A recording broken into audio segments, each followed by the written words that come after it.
मेरा अभी अभी दिमाग में एक सवाल आया मेरे, जैसे नेचुरल प्रोसेस जो है हमारा, उसमें कई बार सीधी सी बात है 99% तो, या मैं डेटा पे नहीं जाती हूँ, डेफिनेटली वन किड होता है।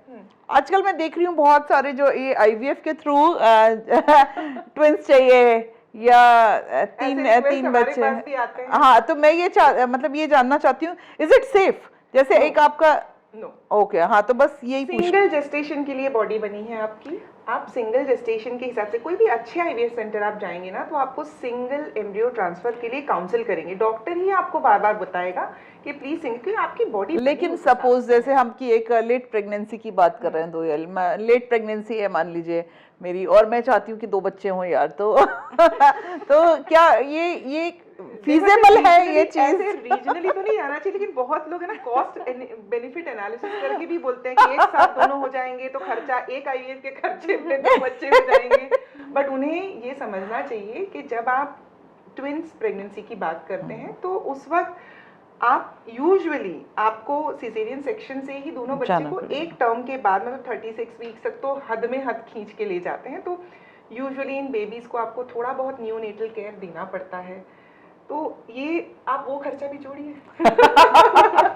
ये इसलिए पॉसिबल तो है। देखिए, जितने एम्ब्रियोज डालेंगे उतनी प्रेगनेंसी होने की संभावना बढ़ेगी। तो स्टैटिस्टिकली इम्प्रूव करने के लिए कई सेंटर्स पे 2 या 3 एम्ब्रियोज डाल देते हैं। भी समझ में आता है मुझे, बट 3 इजंट इट? 3 तो बहुत डिफिकल्ट है और करते नहीं है। यूजुअली 3 होते हैं ना, तो फीटल रिडक्शन कहा जाता है उसे। उसमें एक फीटस को आप रिड्यूस करते हैं। And I have seen cases in US जहां 7 बच्चे हो रहे हैं। How on earth? नहीं, वो तो आपने सीन इसलिए क्योंकि पॉसिबल है, सीन इसलिए क्योंकि वो नेशनल ज्योग्राफिक में अपना वो बेचते हैं, जैसे एंटायर जर्नी ऑफ प्रेगनेंसी। तभी तो आपने सीन किया ना।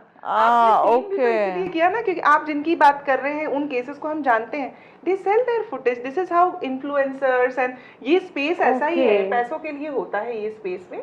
ट्विन प्रेगनेंसी पॉसिबल है, मल्टीपल एम्ब्रियोज डालो हो जाता है। सेफर, जिस्ट में जवाब, safer is always to go with a single. अब आप लेट हो गए हैं, उसका भुगतान बच्चे को तो नहीं देना चाहिए, बच्चे की क्या गलती है, क्योंकि नियोनेटल केयर या हर टाइप की अर्ली आप प्री मैच्योर डिलीवरी होती है, ये सब की लाइफ लॉन्ग इम्प्लीकेशंस थोड़े बहुत तो रहते हैं। मन को सांत्वना